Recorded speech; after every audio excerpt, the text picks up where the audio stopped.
She blinked the sleep from her eyes, shuffling along with Chestnut'Prowl. If you're up, then get out of the nest already instead of shoving me around, she grumbled out.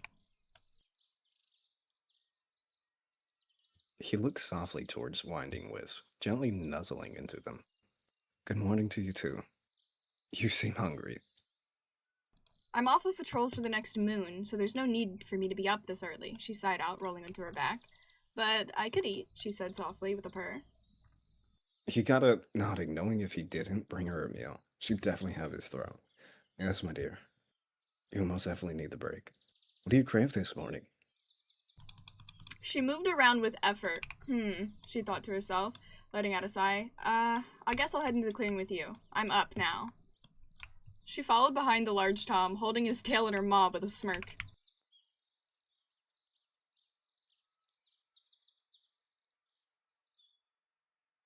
He flicked his tail gently, tracing her face with the tip of his tail before speaking. You have arrived to the stop. Now what is it that you so desire from our assortments? She picked through the pile, her eyes lighting up when she spotted a large squirrel. Ooh, that'll hit the spot, she mewed out. He knelt down, picking himself a frog, as he wasn't all that hungry. Just wanted to make sure Wisp ate. She padded into the clearing, her tail swaying. She crouched down, scarfing down the savory squirrel in a few swift bites. He soon followed after her, finishing his own small meal. She groomed her maw, soon taking her place behind Chestnut'Prowl again. He walked over to the deputy, curiosity in his eye. Pear paused, peeking up from his pointless fussing. I'm not reporting to you, he muttered. You weren't the patrol leader, he scoffed. I don't expect you to. The territory is clear, nothing unusual. Leave me alone, you roach, he spat at the apprentice. Hey, got a question for you. When will we have a new medicine cat? We've been without one for quite some time. Lur wrinkled his nose, but turned to the asking cat. I'm not sure. Whenever our dear leader feels better, I suspect that issue will be sorted. He nodded, understanding the situation. Say, where is our leader anyways? It's been a couple nights without them. It is kind of concerning, she said, nodding softly, placing a paw on her soft belly. Sorrel has taken up space in their den. I'm unsure when they'll feel up to returning, but I assure you it won't be long, he gave the cats a sympathetic look. She wiggled her whiskers. May Starkland help them, and they return to us soon, she purred out. He nodded before getting up to pad towards Egg, den's exit. He wanted to go for a stroll with Wisp. Come along, Wisp. I'm rather tired of being in the den. Let's get a fresh breeze. Yes, may Starkland help them. He perked up when the rain stopped and began tending to his fur. He supposed he could call patrols. She let out a sigh. Fine, fine, but when I lag behind you better not make fun of me, she said, following behind. I would never do such a thing. Plus, I'm sure you are tired of this place and want to see the outside. He walked slowly in order for her to keep her pace. She stayed a few paces behind Chestnut. It is lovely outside. I'm glad you suggested this, she smiled, feeling the sun on her pelt. I'm always full of good ideas. You know that. She half-heartedly listened. Yeah, she said, trying to push herself to keep up. She stopped in her tracks, her fur damp. I think I need a break, she said, her paws weak under her weight. He had stopped in his tracks and looked over to her, raising an eyebrow. Is everything alright? Must I carry you back? I'm fine. It's just hot out here, she said, heading to lay under the nearest bush for shade. He looked over her, making sure she was okay, already knowing what was to come. So much for a walk, huh? Yeah, you and your great ideas, she hissed out as she rested her head on her paws as pain began to rack her small feline frame.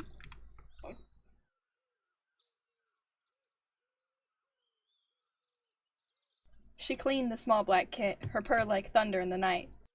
She's beautiful. He was still in shock, but regained his train of thought. He was just admiring their kit. You know, they look like the better one out of us two. I won't lie. How are you feeling? I feel fine, she said weakly, but I do need to rest, though we need a name for her. She looked around. What about Nightkit? She said softly. He nodded, understanding that she was probably exhausted, so he then decided to pick up the kit by the scruff and helped his partner up. Let's get you to the camp and get you taken care of. She got up on weak paws, leaning heavily into her mate's side. Once the crew had arrived, he very carefully helped his partner down into the nest, alongside the kit. Nightkit also sounds wonderful. Allow me to go retrieve the medicine cat, dear. She settled down into the soft nest, letting out a sigh as she grabbed up her kits, curling around her. Please do, she whispered out, now comforting the small kit. Shh, go to sleep, little one. Her head perked up as the two entered. Pearwood, she purred out, greeting the medicine cat. He led the medicine cat to his partner. If there's anything you need, I'm available to you, Pearwood. Pear dipped his head in a silent greeting as he stepped through the threshold. How are you feeling? He asked as she directly, settling into a sit. I'm fine, just exhausted. We went for a walk and came back with this bundle of fur unexpectedly, she said, gliding her paw over the small kit. So much for my walking idea. We've named her Nightkit, she said, her voice mostly a thick purr. Is there something I can bring you to eat, my dear? He snorted despite himself, shifting closer still to check on the unexpected bundle of fur. I'd like to inspect her. He glanced up, then taking his eyes off the dark bundle of black fur. Please do. She shifted slightly away from the small kit, giving the healer space. He settled the herb by the she's paws, a belated gesture, but one that hopefully would be appreciated. If you haven't eaten yet, I would do so. And take this, it'll help with milk. She looked up the herb, her hunger hitting her. Chestnut, do you mind grabbing a mouse or two? She said, with a purr. With that taken care of, he crouched down low, his paws gentle as he felt along the tiny shape, her spine, her tiny paws, her chest, swelling with every puff of her lungs. Her ears flicked. Is she in good health? She said, worry in her tone. He pranced back in, proud and delighted to be a new father, almost as ecstatic. He then placed the mouse next to his lovely she. Your meal, madam? I'm impressed, he murmured, sitting back some to let the she retake her rightful place. For how traumatic the kidding must have been, she's in perfect health. She moved back in an instant to her kit's side. Oh, thanks, Thunderclan. She puffed into the small kit's fur. Thank you, Pearwood. Thank you. How is everything, my dear? Wasn't here for the full conversation. She took a small bite, her focus more on her healthy kit than her growling belly. She's been given a clean bill of health. Nightkit squirmed and didn't squeak, leaving her tiny maw at all the speaking happening around her. His ears shot up excited to hear the news. Huh, quite the yappy little one, is she, huh? I bet she'll have good ideas, just like her father as well, she giggled out. If that's all, you are free to stay here to recover. I'd advise at least stay the night. He paused, finally glancing at the sire. You may stay too. I'd like to make sure things continue to be fine. He groaned softly, but not in a negative manner. Yeah, I'll teach her all my ideas, so you too have to hear them twice in the same day. And thank you, Pearwood. She nodded to the medicine cat. Thank you. We'll be out of your fur soon. We're fine now. You can go back to any other duties you may have. His ears flicked at the quiet paw steps and unexpected presence. He bristled for a moment, recognition slow. Ah, the leader, he huffed, dipping his head to the pair. We have a new member of Thunderclan. She looked up at her leader, Sorrel Star. She greeted the Tom. Ah, another baby to endure torture? He dipped his head, but not too low, unpleased by the leader's statement. Wonderful to see you, though, Sorrel.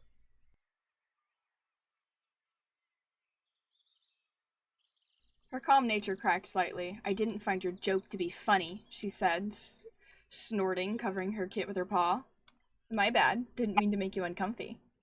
He turned again to the pair, whiskers twitching and eyes wide in the dark den. I'll get you some water, he mumbled to the queen, shuffling off to the small pond in the back. He remarked softly, knowing his partner's tone was aggressive, so he shouldn't be. How have patrols gone so far? She lifted her nose to the leader. You should know to watch your tongue around a new queen, she growled out. Oh, they've gone quite good. The warriors have caught quite some prey. He got up gently, gesturing Sorrow to follow him.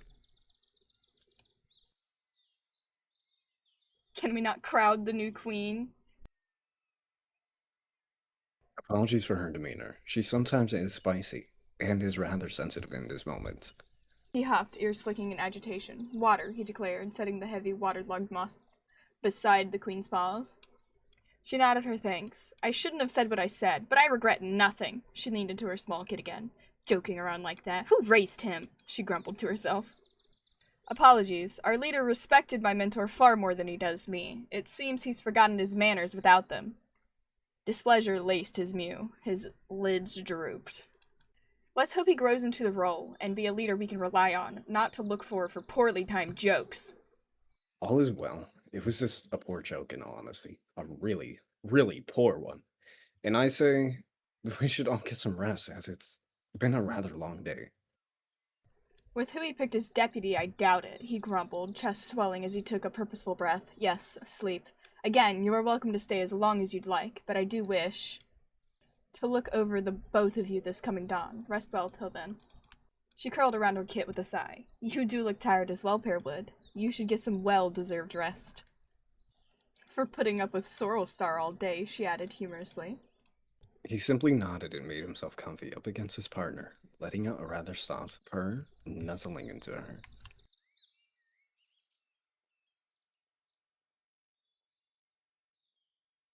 Alright, thank you guys so much for watching. If you enjoyed this roleplay video, then make sure you subscribe, comment down below your favorite part of the roleplay, and check out the description for, well, Kiryu's channel. I don't know if you want me to tag you, but Kiryu's channel will be in the description of the video, because there was only 3 of us today, which is really abnormal, but this was sporadic and randomly decided. Hope you guys have an amazing day. I will see you all in the next video. Bye! No, there's another kid. Not mine. She moved. Yeah. She moved her. Blah, blah, blah. She moved around. Oh my god.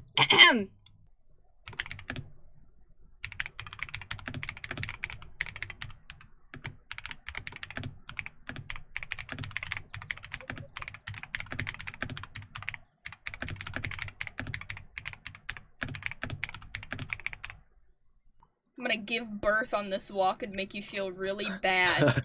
I'm gonna die inside, I swear to God. Oh god. What are you doing? Typing!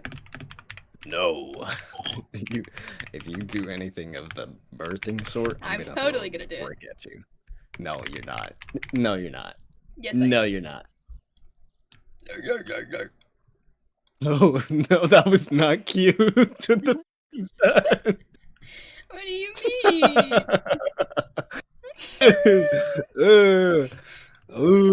I'm gonna just take that out of context. I'm gonna say me saying something really cute, and then put that there, and then post it, and be like, you see how he treats me? Oh, shut up. That was So not cruel. cute. Okay. Yeah, no. I'm cooler than you. Shut up. He's cooler than me, older than me, and he's a little bit taller than me. And Yeah? Hit it. Come on. Say them lyrics. I don't know the lyrics. I'm eating my child. Nom, nom, nom, nom. Cannibalism. Cannibalism. No, Delicious. it's healthy. I like Pearwood. Can we keep Pearwood? Let's keep Pearwood. Keep Pearwood. Pearwood's ours now.